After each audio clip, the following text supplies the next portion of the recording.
Assalamualaikum warahmatullahi wabarakatuh. Waalaikumsalam warahmatullahi wabarakatuh. Bismillahirrahmanirrahim. Alhamdulillahi rabbil alamin. Wassalatu wassalamu ala ashrafil anbiya'i wal mursalin, Sayyidina wa maulana Muhammadin wa ala alihi wa ashabihi al-mujahidin at-tahirin, amma ba'du. Saudara-saudara kaum muslimin seiman dan sekeyakinan yang berbahagia, pada suatu hari seketika sedang berkumpul dengan para sahabat, Rasulullah pernah memberikan peringatan. Beliau bersabda, yushiku an tada'a alaikumul umamu kama tada'al akalatu ala qas'atiha. Pada suatu saat nanti akan datang di tengah-tengah kamu, wahai umat Islam, di mana orang-orang lain di sekeliling kamu akan bersatu mengerubungi kamu seperti bersatunya orang-orang mengerubungi makanan di atas meja hidangan. Akan datang satu saat nanti di mana kondisimu dikepung sedemikian rupa, yang barat mau menerkam, yang timur mau menghantam, yang selatan mau menginjak-injak, yang utara pun akan menjelajah. Kondisimu seperti makanan di atas meja hidangan. Sebagian sahabat merasa heran dan terkejut, lalu mereka bertanya, amin qillati nahnu yawma izin ya Rasulullah? Apakah jumlah kami pada waktu itu sedikit ya Rasul? Kami sampai dikepung sedemikian rupa? Beliau menjawab, bal antum yawma izin katsir. Sama sekali tidak. Kamu tidak sedikit pada saat itu. Bahkan jumlahmu sangat banyak. Kamu adalah mayoritas. Walakinnakum ghusa'un ka ghusa'is sail.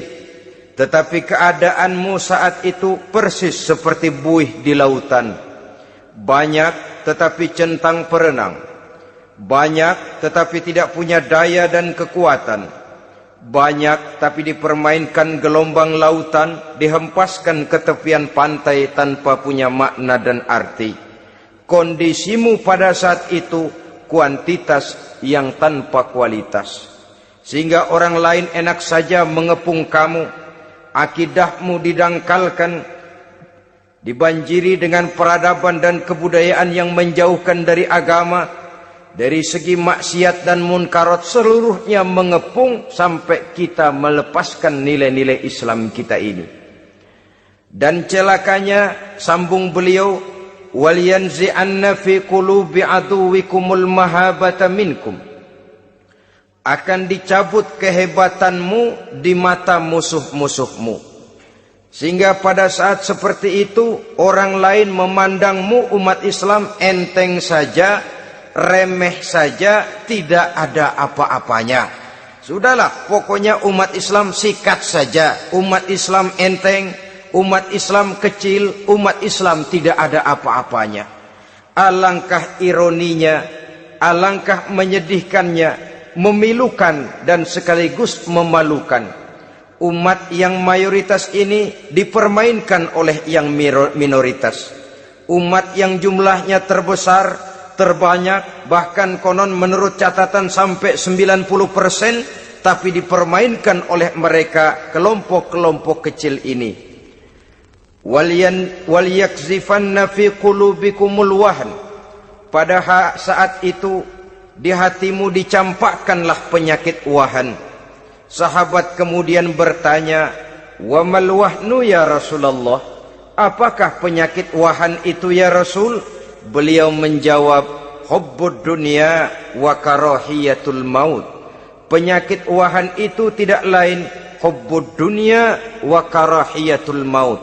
Terlalu cinta kepada dunia dan terlalu takut kepada mati. materialistis dan takut resiko. Dua penyakit inilah yang menyebabkan walaupun umat ini mayoritas, tapi dipermainkan oleh yang minoritas. Walaupun dia golongan terbesar, tapi nasibnya seperti makanan di atas meja makan. Dari segala macam penjuru mau menghantam dia. Saudara-saudara kaum muslimin yang berbahagia, ini merupakan analisa sosial bahwa pada satu saat nanti akan terjadi di tengah-tengah umat di mana kita dihantam dan diserbu dari segala macam penjuru.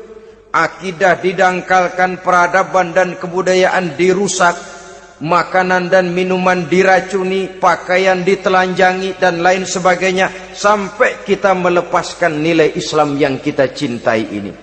Kondisi sosial ini satu saat akan datang kepada kita. Demikian analisa dan peringatan dari Rasulullah sallallahu alaihi wasallam. Marilah sekarang kita melihat, adalah benar bahwa di zaman sekarang kita insya Allah tidak akan mengalami perang Badar sehebat yang pernah dialami oleh Rasul dan para sahabatnya. Tetapi sesungguhnya perang yang kita hadapi di zaman sekarang ini tidak kalah hebatnya dengan perang Badar, tidak kurang dahsyatnya dengan perang Uhud, tidak kurang ngerinya dari perang Khandaq. Hanya saja yang kita hadapi sekarang ini bukan ujung pedang, bukan ujung tombak, bukan ujung panah. Yang kita hadapi sekarang ini adalah perang akidah, perang ideologi, perang mempertahankan keyakinan. Yang kalau kita kalah sekarang, kita memang masih beragama. Tetapi anak kita, cucu kita, generasi yang akan hidup 5, 10, 20, 30 tahun yang akan datang, wallahu a'lam bissawab. Islam, saudara-saudaraku, tidak mungkin hilang dari dunia. Tetapi tidak mustahil Islam gulung tikar dari desa kita. Tidak mustahil Islam gulung tikar dari kampung dan kota kita, jikalau kita tidak menjaganya, jikalau kita tidak memeliharanya, bahkan jikalau kita tidak mewariskannya kepada anak-anak kita, generasi yang akan datang. Marilah kita mengingat sejenak bagaimana Islam di Spanyol yang pernah jaya, pernah mewarnai daratan Eropa, dan yang sekarang hanya sekedar tinggal ceritanya saja. Ini pernah diperingatkan oleh Rasul dalam satu hadis, sayati ala ummati zamanun la yabqal Islam illa ismun wala minal Quran illa rasmun. Akan datang satu masa di tengah umatku di mana pada masa itu Islam ada tapi hanya tinggal sekedar namanya saja, dan Quran pun ada tapi cuma sekedar tinggal tulisannya saja. Apabila kita tidak mewariskan ini kepada generasi yang akan datang, maka serbuan-serbuan dari berbagai macam penjuru dari hari ke hari semakin kita rasakan kehebatannya. Tidak mustahil sejarah Spanyol akan terjadi di desa kita, akan terjadi di kampung kita, akan terjadi di kota kita. Orang Spanyol, kalau mereka cerita kepada anaknya, mereka akan cerita, nak, di sini dulu ada masjid. Kapan Pak? Dulu bener dah. Banyak orang Islam kalau hari Jumat pada sembahyang, kapan itu Pak? Dulu sekali. Sekarang cuma sekedar tinggal ceritanya saja. Bukankah sesuatu yang sangat tidak mustahil apabila kita tidak menjaga dan mewariskan Islam ini kepada generasi yang akan datang, maka serbuan-serbuan akan membawakan hasil yang diinginkan oleh para penyerbu itu tadi.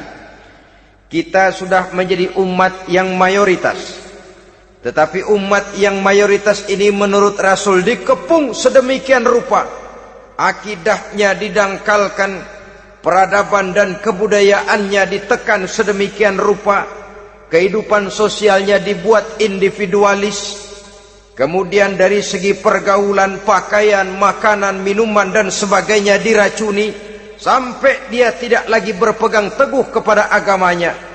Dan dikala itu hilang kehebatan umat ini di mata musuh-musuhnya. Orang lain memandang kita ringan saja, enteng saja, satu umat yang sudah kehilangan wibawa. Padahal konon kabarnya kita mayoritas, tapi enak saja dikutak-kutik orang lain. Dan dikala itu di hati kita merajalela penyakit uahan. Penyakit uahan itu apa? Pertama, hubbud dunia, terlalu cinta kepada dunia. Terlalu cinta kepada dunia yang menyebabkan kita lupa akan tanggung jawab dan kewajiban, lupa meneruskan dan mewariskan Islam kepada generasi yang akan datang. Kita berlomba hanya untuk mengejar dunia dan seluruh isinya. Baik dia bernama material, baik dia bernama seksual, baik dia bernama pangkat, jabatan dan kedudukan, berlomba-lomba kita di dalamnya. Sampai tercampaklah penyakit hubbud dunia di dalam hati ini. Berurat dan berakar dunia itu, sulit dan berat kita berpisah daripadanya. Akibatnya kemauan untuk berbuat demi dan atas nama agama sangat sulit terwujud di dalam kehidupan ini. Yang kedua, karahiyatul maut, terlalu takut kepada mati. Baik mati ajal, mati dalam artian yang sebenarnya, baik mati usahanya, baik mati karirnya, baik mati pangkat dan jabatannya. Sehingga dengan demikian akibatnya jatuhlah kita menjadi umat yang kehilangan wibawa di mata orang lain. Saudara-saudara kaum muslimin rahimakumullah, saya katakan tadi, perang yang kita hadapi di zaman sekarang adalah perang akidah. Perang menghadapi peradaban dan kebudayaan yang menghancurkan moral daripada anak-anak kita. Perang menghadapi banjirnya maksiat dan munkarat. Yang di tengah-tengah itu, di samping berkewajiban menjaga diri dan keluarga, kita pun juga berkewajiban menjaga anak-anak kita, generasi yang akan datang. Mengarahkan dan mendidik mereka sesuai dengan yang dikehendaki oleh Allah Subhanahu wa ta'ala. Oleh sebab itu, pada pertemuan kali ini yang akan saya bicarakan ialah bagaimana idealnya seorang muslim lebih dahulu memberikan pendidikan kepada anak-anaknya. Di tengah satu situasi dan kondisi di mana serbuan datang silih berganti melanda dan menghantam umat Islam, kemana anak-anak kita ini harus kita arahkan? Karena kita orang tua mempunyai tanggung jawab. Anak adalah amanah, menyia-nyiakan amanah adalah dosa, dan dosa itu merupakan satu dosa yang besar. Bahkan orang tua bisa saja masuk neraka kalau tidak bertanggung jawab tentang anak-anaknya.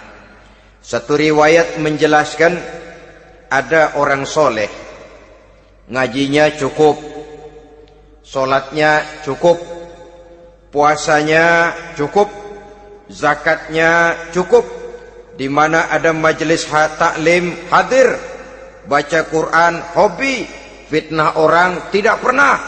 Di akhirat setelah disidang dia ternyata lebih banyak kebaikannya daripada kejahatannya, maka dia pun diperintahkan dan dipersilahkan masuk ke dalam surga. Giliran anaknya disidang, biang okem nih anak. Ditanya, siapa Tuhanmu? Tidak tahu. Siapa nabimu? Ente nyaho. Apa kitabmu? Ora gelem. Kamu pernah sholat? Tidak. Zakat? Tidak. Puasa? Tidak. Judi? Hobi. Zina? Tiap malam. Mabuk?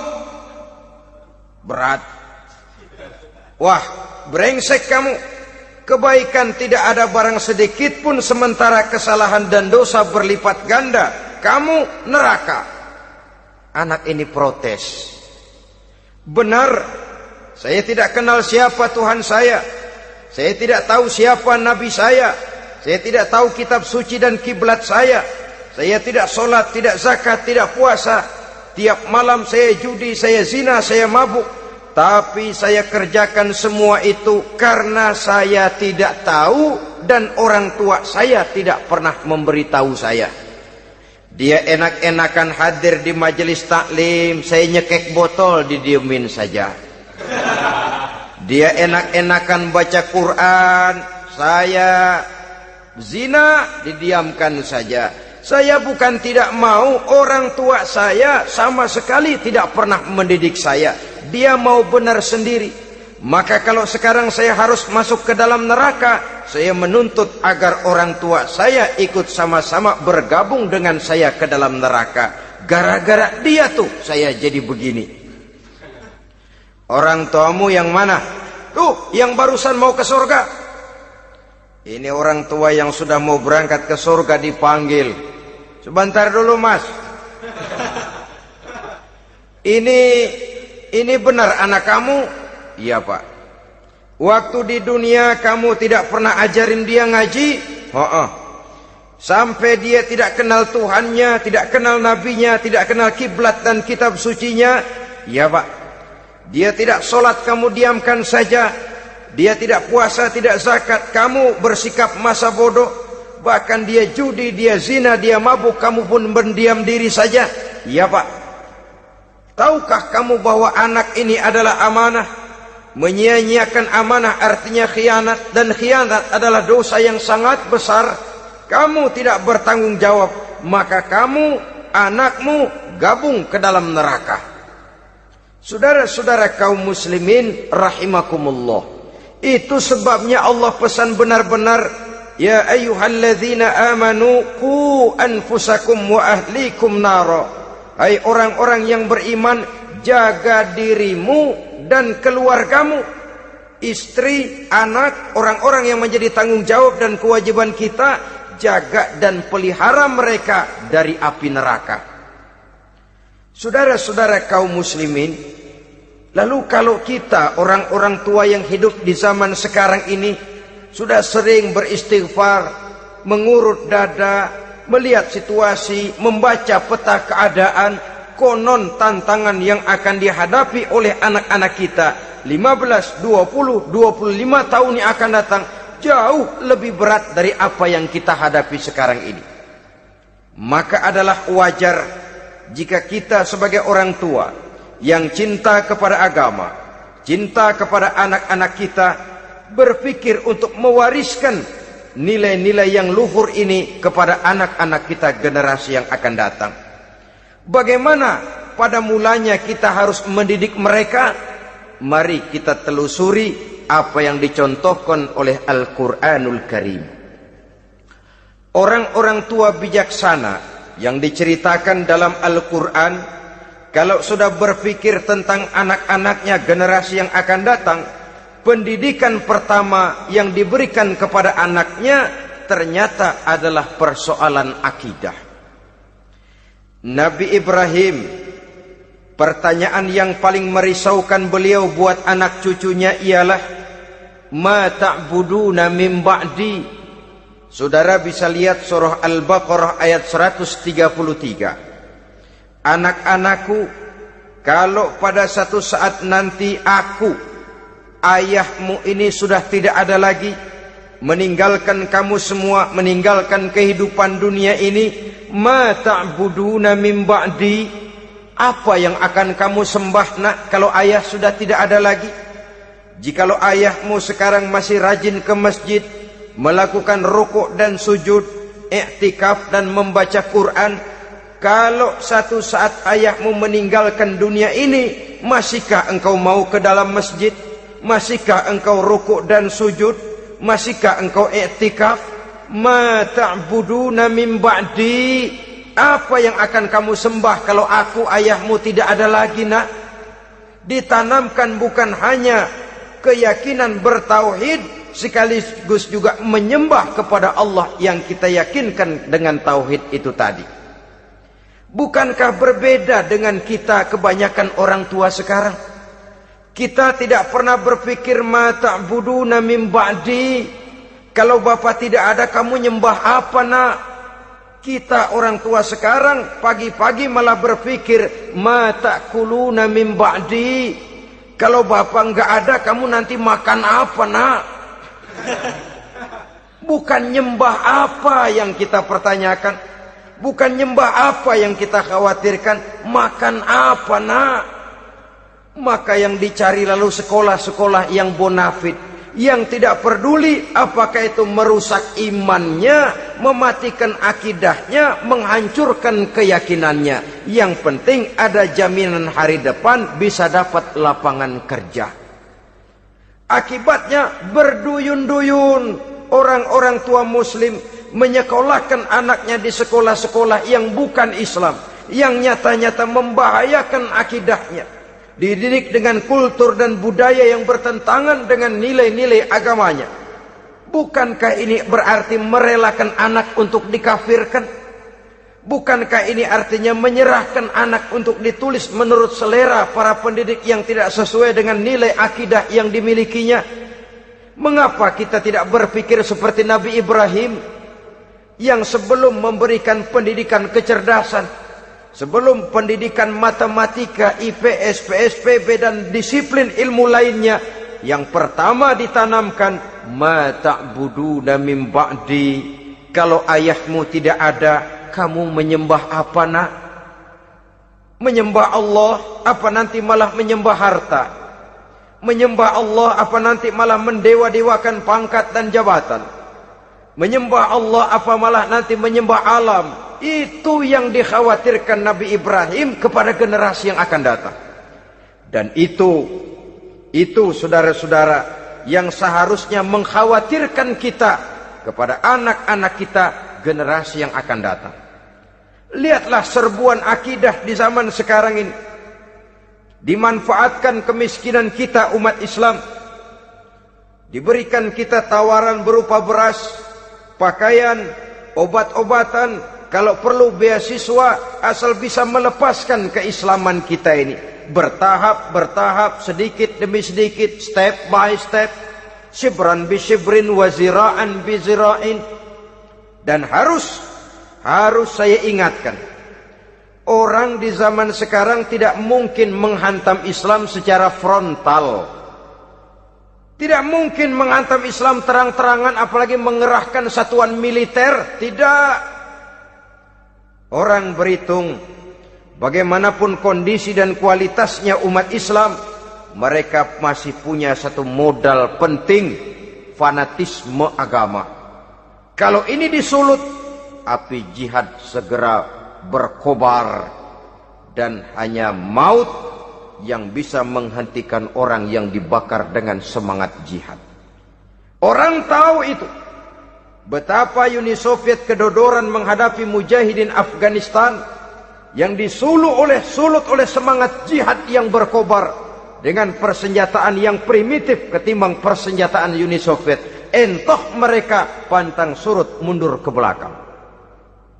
Jadi jangan mimpi bahwa orang mau menghantam Islam ini dengan melarang pengajian, meruntuhkan masjid, menyegel pondok pesantren. Tidak. Melarang orang sholat. Tidak. Kalau perlu masjid diperbanyak, musola diperbesar. Tapi bikin itu masjid seperti museum. Besar, megah, mercusuar, tapi bikin seperti museum. Tempat orang kagum, tempat orang memuji, tapi sunyi dari nilai-nilai ibadah. Saudara-saudara kaum muslimin, untuk sampai kepada penghantaman akidah, jalan yang paling mudah dirintis sekarang ini secara bertahap dan sistematis, memisahkan umat Islam dari Islamnya. Biarkan mereka bernama Muslim. Biarkan di atas kartu penduduknya tertulis agama Islam. Tapi tanamkan budaya-budaya yang menyebabkan cara bergaul mereka, cara berumah tangga mereka, cara bertetangga mereka, sampai kepada cara mereka berpakaian, cara mereka bergaul, cara mereka makan dan minum, cara mereka mendidik dan menyekolahkan anak sama sekali tidak lagi mencerminkan nilai-nilai yang islami. Itu sudah satu usaha yang paling praktis, memisahkan umat Islam dengan Islamnya. Kalau sadarlah kita ke arah ini usaha orang di zaman sekarang, maka yang harus pertama kita tanamkan kepada anak-anak kita, didik mereka dengan jiwa tauhid yang mengkristal di dalam batinnya, meresap sampai ke tulang sumsumnya, yang tidak akan sampai pun nyawa berpisah dari badannya, akidah itu tidak akan berpisah dari hatinya. Bahkan dia sanggup dengan tegar berkata, lebih baik saya melarat karena mempertahankan iman daripada hidup mewah dengan menjual akidah. Satu khittah, satu garis kehidupan yang perlu kita wariskan kepada anak-anak kita, generasi yang akan datang. Dahulu ada satu tradisi, saudara-saudara. Kalau anak gadis kita dilamar orang lalu bertanya, anakmu mau ngelamar gadis saya, apa sudah khotam Quran berapa kali? Apa sudah bisa baca kitab macam-macam dan lain sebagainya? Sehingga lahirlah satu kebanggaan. Apapun motifnya, tapi pertanyaan semacam ini zaman sekarang sudah langka. Paling-paling yang ditanya kalau anaknya dilamar orang, anakmu kerja di mana? Gajinya sebulan berapa? Kendaraannya bebek apa soang apa-apa? Itu yang kita pertanyakan, berkisar di seputar materi, kerja, job, status sosial dan lain sebagainya. Perkara bisa baca Quran atau tidak, nomor 18. Perkara sembahyangnya rajin apa tidak, nomor 36. Saudara hadirin, akibatnya terjadi pergeseran nilai. Maka mendidik anak menurut tuntunan Quran adalah seperti yang diberikan contoh oleh Luqmanul Hakim, yang diceritakan dalam surah Luqman mulai ayat 11 dan selanjutnya. Apa pendidikan pertama yang harus kita berikan kepada anak? Pertama, ya bunayya la tusyrik billah. Wahai anakku, jangan sekali-kali engkau menyekutukan Allah. Nak, jaga tauhid, pelihara iman, mantapkan akidah. Ini dasar yang pertama. Belum lagi anak mengenal berbagai macam disiplin ilmu, yang pertama ditanamkan tauhid. Ini yang mendasari kehidupan. Ini yang akan menjadi mewarnai dan menjadi warna dari kepribadian seseorang. Sentuhan jiwa tauhid di dalam diri si anak. Belum lagi sempat dia kenal yang lain. Yang pertama yang kita tanamkan, kita wariskan, kita berikan, la tusyrik billah. Jangan sekali-kali menyekutukan Allah. Nah, kalau ini sudah tertanam, ini sudah merupakan satu fondasi yang kuat. Selebihnya nanti tinggal melihat bakat si anak, kemana dia harus dididik ini. Yang terpenting nilai iman lebih dahulu tanamkan. Dan untuk menghancurkan nilai keimanan, saudara-saudara, saya katakan, ingatkan kepada hadis di awal tadi, dikepung kita dari berbagai macam penjuru agar bila bisa melepaskan nilai-nilai iman dan keyakinan. Proses pendangkalan akidah, ditanamkan keraguan kepada agama, ditanamkan rasa malu beragama. Sholat malu, baca Quran malu, berangkat ke masjid malu, pakai jilbab malu. Ditanamkan rasa malu beragama, sehingga bertahap sedikit demi sedikit kita mulai berpisah dengan kehidupan beragama. Ditanamkan hal yang sedemikian rupa dari berbagai macam penjuru. Dihantam akidah, akidah kuat. Dihantam dari segi peradaban dan kebudayaan. Diperbanyaklah peradaban dan kebudayaan yang bukan mendekatkan kita dengan agama, malah mendekatkan kita dengan neraka. Menjauhkan kita dari agama, menjauhkan kita dari nilai-nilai luhur yang diwariskan oleh orang-orang tua kita terdahulu. Adalah kewajiban kita yang pertama, mendidik anak, menanamkan roh, jiwa dan semangat tauhid di dalam diri mereka. Saudara-saudara kaum muslimin rahimakumullah, kenapa kita lebih dahulukan menanamkan jiwa, roh dan semangat tauhid ini kepada anak-anak kita? Pertama, kita tidak hanya ingin sekedar mempunyai anak yang pintar, tetapi lebih daripada itu kita pun ingin mempunyai anak yang benar. Segala macam disiplin ilmu, segala macam bentuk penalaran ilmiah dan pengisian intelektualitas manusia mungkin di satu sisi akan membuat dia pintar, tapi di sisi lain belum tentu akan membuat dia benar. Nabi pernah memberikan peringatan, man izdada ilman walam yazdad huda lam yazdad minallahi illa bu'da. Orang yang hanya bertambah ilmu pengetahuannya tapi tidak bertambah hidayah dari Allah, tidak makin mantap keimanannya, maka seluruh nilai-nilai ilmunya hanya akan menjauhkan dia dari Allah Subhanahu wa taala. Dan adalah lebih merupakan azab daripada nikmat kalau kita diberikan ilmu pengetahuan yang hanya akan menyebabkan kita semakin jauh dari Allah Subhanahu wa taala. Yang kedua, sesungguhnya roh, jiwa dan semangat tauhid yang melekat dalam diri anak pada puncaknya akan melahirkan satu disiplin murni yang tumbuh dari dalam dirinya sendiri, di mana si anak dalam kehidupannya merasakan dimanapun dia berada, kemanapun dia pergi, ia selalu merasakan kehadiran Allah dekat dalam hidupnya. Ia sadar sesadar-sadarnya bahwa tidak ada satu perbuatan yang bagaimanapun kecilnya yang bisa disembunyikan dari kekuasaan Allah Subhanahu wa taala. Yang ketiga, dengan penanaman roh, jiwa dan semangat iman ini, maka diharapkan anak-anak nanti pada pertumbuhannya sanggup mengendalikan hawa nafsunya. Dengan kata lain, bahwa penanaman jiwa tauhid, penanaman roh dan semangat keimanan ini merupakan kondisi dasar yang harus dilakukan sebelum yang lain-lainnya. Kemudian pendidikan kedua yang diberikan oleh Al-Quran melalui contoh dan model dengan Luqmanul Hakim ini, setelah menanamkan tauhid, ditanamkanlah kepada si anak ini rasa hormat kepada orang tuanya. Wa wassaynal insana biwalidayhi, dan kami wasiatkan kepada manusia untuk berbakti kepada ibu bapaknya.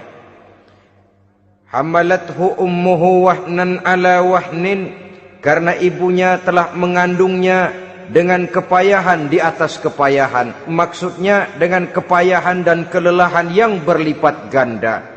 Sehingga ketika Rasul ditanyakan orang, "Ya Rasul, siapa yang paling harus saya taati di dunia ini?" Beliau menjawab, "Ibumu." Kemudian, "Siapa lagi ya Rasul?" "Ibumu." Setelah itu, "Siapa lagi ya Rasul?" "Ibumu." Dan kemudian, "Siapa ya Rasul?" "Bapakmu." Ibu, ibu, ibu, bapak. Bahkan al-jannatu tahta aqdamil ummahat, surga berada di bawah telapak kaki ibu. Bagaimana menanamkan rasa hormat kepada orang tua di hati anak? Tentu yang pertama, bagaimana orang tua bisa memberikan keteladanan. Marilah kita sebagai orang-orang tua ini menyadari bahwa sebelum anak kenal sekolah dasar, sebelum anak kenal TK, ibtidaiyah, sanawiyah sampai kepada perguruan tingginya, yang pertama dia kenal adalah lingkungan rumah tangganya, gurunya adalah ibu bapaknya. Di sini berlakulah apa yang dinamakan keteladanan. Keteladanan jauh lebih berhasil daripada sekedar teori-teori yang muluk. Keteladanan jauh lebih berhasil daripada berbagai macam indoktrinasi dan penataran. Kurangnya keteladanan akan menyebabkan anak mencari pola. Apabila kita orang tua ini tidak bisa memberikan keteladanan yang baik kepada anak-anak kita, maka pada suatu saat anak-anak akan menganggap enteng dan kehilangan wibawa kita sebagai orang tua di mata mereka. Dikala itu akan sangat sulit kita membentuk kepribadian mereka. Bukankah di zaman sekarang ini kita banyak mengalami krisis wibawa, krisis figur? Ada yang karena rapotnya merah melulu gurunya dikeroyokin, Pak guru pulang sekolah dicegat, bahkan nyaris ada orang tua pernah dibunuh oleh anaknya sendiri, dan lain sebagainya. Kasus-kasus yang sebenarnya tidak perlu terjadi, karena memang bukan saja bertentangan dengan nilai budaya kita sebagai bangsa, tapi juga bertentangan dengan ajaran agama kita sendiri. Krisis wibawa, krisis figur, yang juga akibatnya harus kita sadari banyak faktor yang membentuk kepribadian anak. Pergaulannya, yang dibacanya, yang ditontonnya, yang disaksikannya di dalam kehidupan. Benar kita menyekolahkan mereka, tapi berapa jam mereka di sekolah? 6 jam, 7 jam paling lama. Sedangkan mereka hidup 1 hari 1 malam 24 jam. Kalau cuma 7 jam di sekolah, ini berarti lebih banyak dia di luar sekolah. Dan di luar sekolah itu artinya ya rumah tangganya, ya temannya, ya lingkungan di mana dia tinggal, yang seluruhnya sangat besar pengaruhnya dalam ikut membentuk kepribadian anak-anak kita. Saya katakan tadi, di samping kita menghadapi perang akidah, kita pun berhadapan di dalam perang menghadapi peradaban dan kebudayaan yang bukan saja menjauhkan kita dari agama, tetapi sanggup menghancurkan moral daripada anak-anak kita. Secara pribadi, saudara-saudara, saya iri, saya kagum misalnya dengan kemajuan yang diperoleh oleh negara tetangga kita, Jepang misalnya. Padahal tahun 45 ia pun hancur lebur oleh meledaknya atom di Hiroshima dan Nagasaki. Tapi bagai satu tenaga raksasa kemudian Jepang bangkit menjadi satu negara superpower di Asia. Bahkan gurunya saja Amerika sekarang ini kewalahan menghadapi perang dagang dengan Jepang ini. Dan yang menarik, Jepang bisa maju dan modern dengan tetap menjadi Jepang, tanpa harus kehilangan identitasnya sebagai satu bangsa, tanpa harus kehilangan kepribadiannya sebagai satu bangsa. Sebagai negara yang sedang berkembang, kita sering latah. Kita ingin meniru Barat, tapi bukan teknologinya, westernisasinya yang kita tiru. Bukan isinya, kulitnya yang kita ambil. Akibatnya apa? Modernnya belum, orangnya sudah Barat. Bergaulnya sudah cara Barat, berumah tangganya sudah cara Barat, berpakaiannya sudah cara Barat, mendidik anaknya sudah cara Barat. Di mana ketemu orang tua cukup hello daddy. Kulitnya kita ambil, sementara isinya kita campakkan. Ironi dan menyedihkan. Padahal kita sesungguhnya bisa maju dan modern, bisa mengejar segala ketinggalan dan keterbelakangan kita, dengan tetap menjaga nilai-nilai luhur budaya kita sebagai satu bangsa, mengambil isinya, dan kalau memang tidak perlu, lalu mencampakkan kulitnya. Pengaruh peradaban dan kebudayaan yang menghancurkan moral daripada anak-anak kita oleh pesatnya arus teknologi, oleh pesatnya arus komunikasi, di mana hal-hal yang terjadi di belahan dunia lain dapat kita saksikan hari ini juga melalui layar televisi, yang terjadi di Amerika, di Eropa, di Afrika, di ujung dunia yang paling ujung sekalipun. Di ujung dunia yang paling ujung, hari ini kejadian, hari ini sudah bisa kita saksikan. Pesatnya arus komunikasi, kalau jatuh ke tangan anak-anak kita yang belum mempunyai filter, daya saring positif, akan dicerna oleh mereka tanpa memilah dan memilih. Akibatnya orang kampung bilang kelolodan. Makan nggak dikunyah lagi, tentu saja akhirnya kelolodan. Dan kalau sudah kelolodan, menyusahkan kita seluruhnya. Oleh karena itu budaya menghormati orang tua perlu dijaga, perlu dipelihara dan diwariskan kepada anak-anak kita. Tali silaturahmi sehingga ada respeknya kepada orang tuanya. Jangan bapaknya dianggap CS, ibunya dianggap CS, kakeknya dianggap CS. Hilang rasa respek, hilang rasa menghormati. Sementara orang tua sendiri tidak bisa memberikan keteladanan, kurang mendapat perhatian dan lain sebagainya.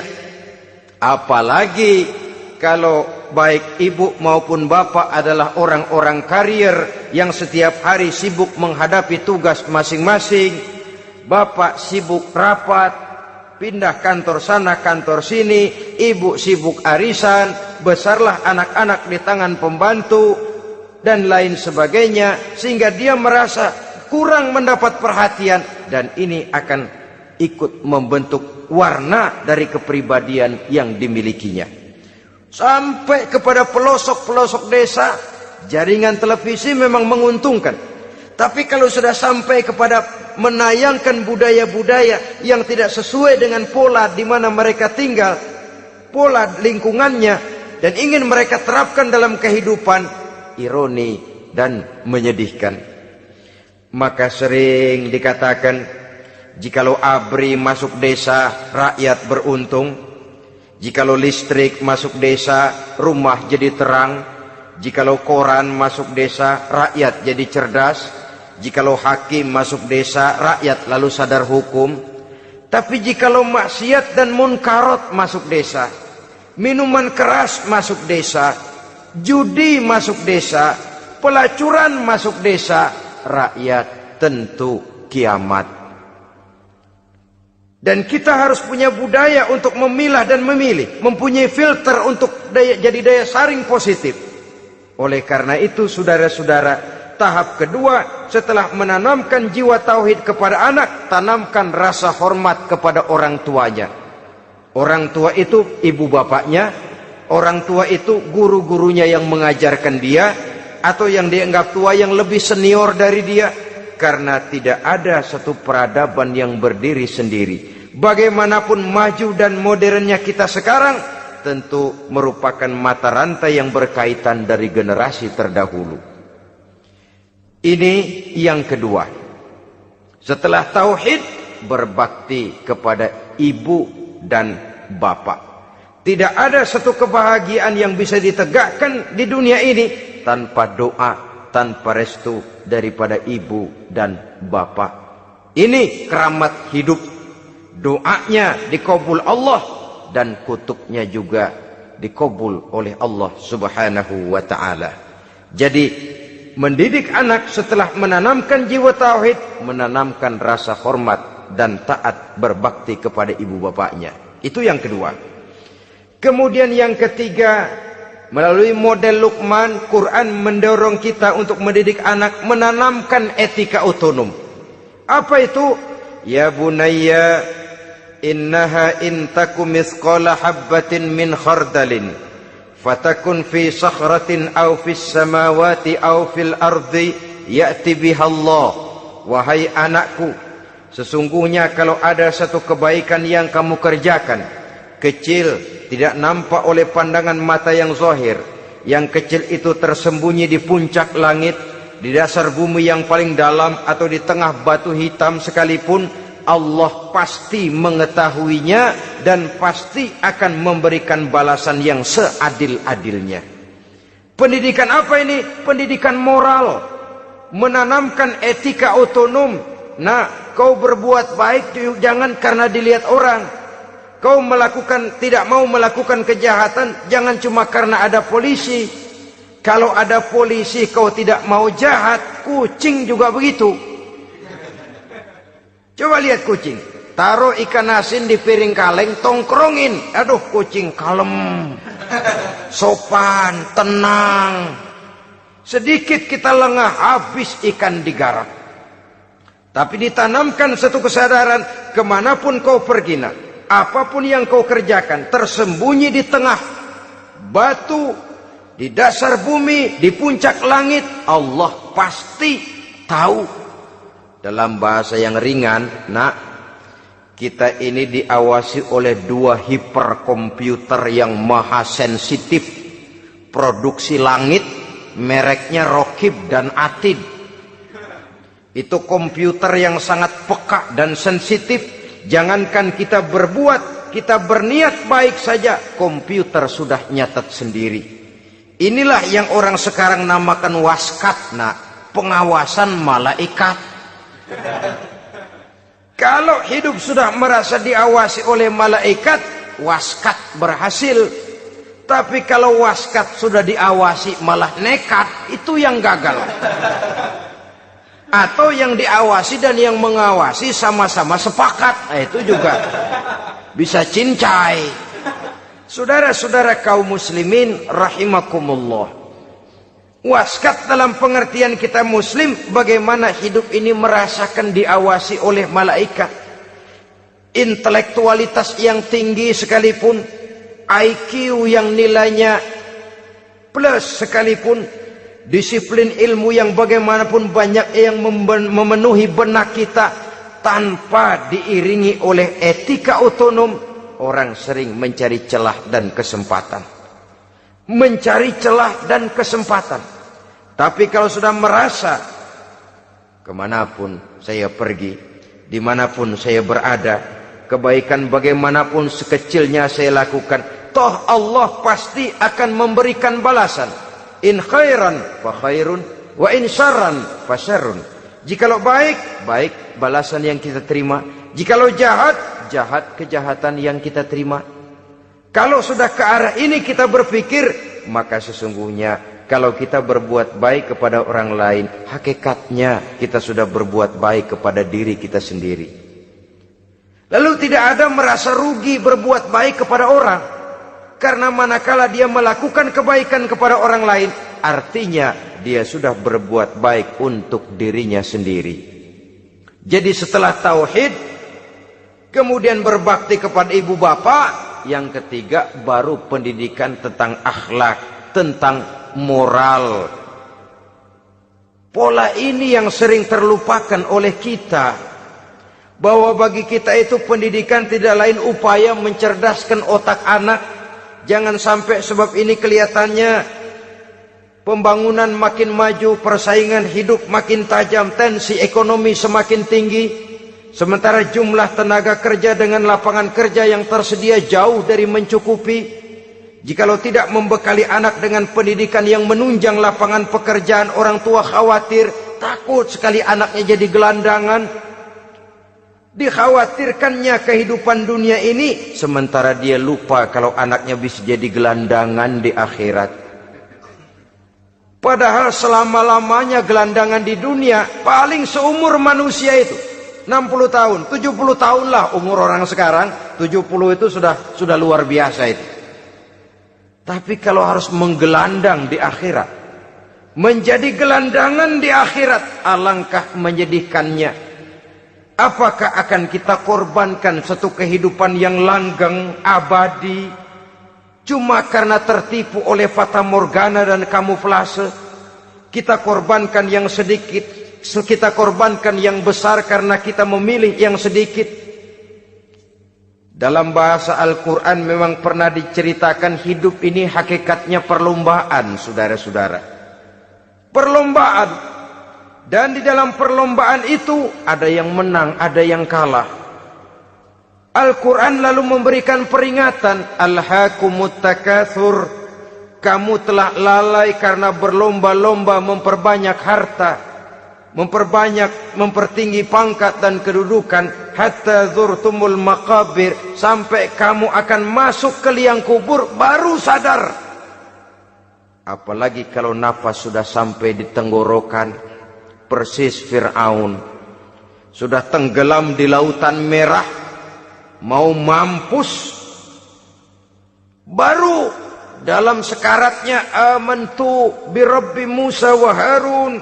Kalau begini caranya, saya juga percaya kepada Tuhan Musa dan Harun, percaya kepada Allah. Sudah mau mati, baru amantu bi Rabbi Musa, kami percaya kepada Tuhan Nabi Musa, kata Fir'aun. Malaikat maut kesel benar, dilelepin terus di laut. Mampus tuh sekalian.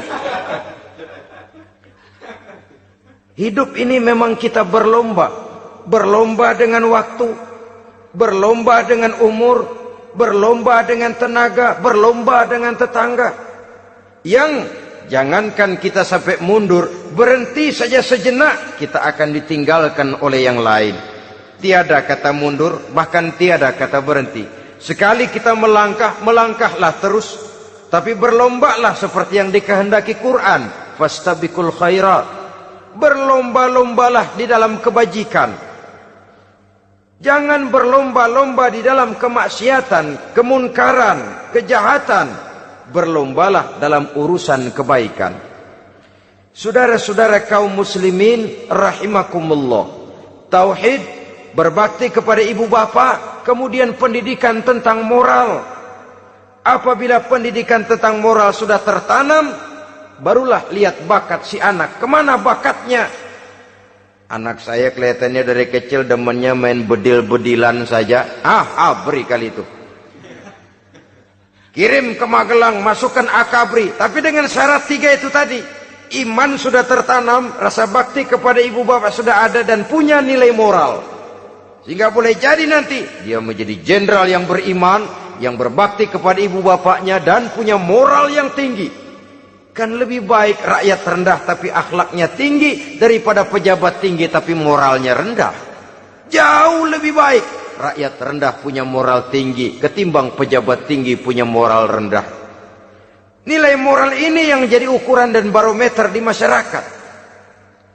Yang ini yang sering kita lupakan.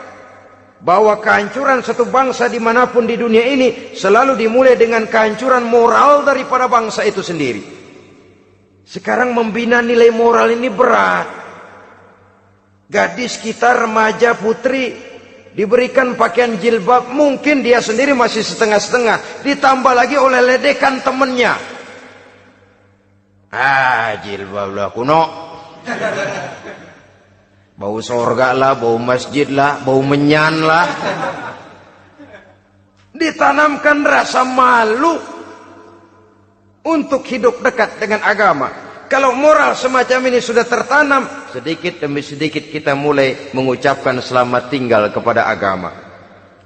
Dan kemalangan apa yang lebih malang kalau kita sudah jauh dari agama ini?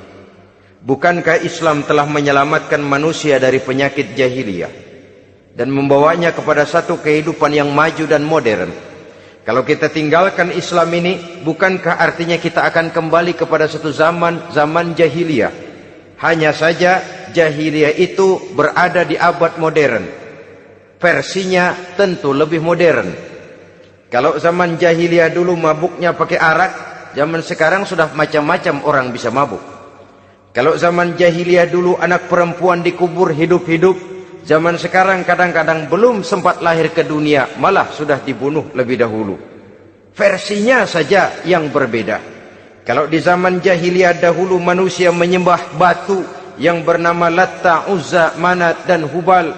Di zaman jahiliyah modern sekarang ini, orang sering menyembah kepala bagiannya, sering menyembah atasannya, sering menyembah komputer, sering menyembah teknologi modern yang lebih diyakininya daripada Allah sebagai keyakinan sentral di dalam hidupnya. Saudara-saudara kaum muslimin rahimakumullah. Jadi yang ketiga, nilai moral yang ditanamkan kepada anak-anak kita supaya dia bisa menghadapi tantangan-tantangan hidup yang semakin berat ini dengan tetap berpegang teguh kepada nilai-nilai moral yang diwarnai oleh jiwa keimanannya yang bersumber dari ajaran agamanya. 3. Kemudian yang keempat, barulah tatanan kehidupan sehari-hari. Apa kata Luqman? Ya bunayya aqimis shalah. Setelah bertauhid, berbakti kepada ibu bapa, punya nilai moral. Ya bunayya aqimis shalah. Nak, dirikan solat. Rumah tangga muslim. Anak berumur 7 tahun sudah berani meninggalkan solat. Kata Nabi, pukul. Bukan untuk menyakiti, untuk mendidik. Karena sayang kepada anak. Saudara-saudara, kita khawatir betul kepada anak. Kalau dia pulang dari sekolah, buru-buru kita sebagai orang tua bertanya, sudah makan nak? Sudah istirahat nak? Tapi jarang kita sebagai orang tua melontarkan, sudah sholat nak? Bahkan kita bisa memberikan sugesti kepada anak. Nah, kalau kau naik kelas 1 sampai naik ke kelas 2, bapak beliin sepeda. Tamat SD nak, motor. Tamat SMP nak, ke Bali kita. Tamat SMA nak, Singapura. Saudara-saudara, tapi kalau untuk urusan sholat misalnya, kita tidak pernah memberikan sugesti kepada anak-anak kita. Nah, kalau kau hafal Fatihah lengkap dengan artinya, bapak beliin sepatu. Nah, kalau kau bisa sholat dengan baik, cukup syarat rukunnya, bapak beliin sepeda. Ada rangsangan, ada sugesti yang membuat anak lebih tergerak untuk hidup dalam suasana keagamaan. Ya bunayya aqimis sholat, nak dirikan sholat. Sebab ini sandaran vertikal yang paling langsung antara manusia dengan Tuhannya. Menyadari bahwa sepanjang yang bisa dilakukan oleh manusia hanyalah berusaha, dan kepastian sepenuhnya ada di tangan Allah. Dengan sholat kepribadianmu diperteguh, dengan sholat sandaran vertikalmu kepada Allah diperkuat. Dan pada waktunya nanti Al-Quran memberikan bimbingan, hendaklah minta tolong kepada Allah dengan sabar dan tetap mendirikan sholat. Ya bunayya aqimis sholat. Setelah itu, wa'mur bil ma'rufi wanha 'anil munkar. Tegaklah membina yang ma'ruf, tegaklah mencegah yang munkar. Ini sikap hidup sudah. Sholat tadi tugas hidup.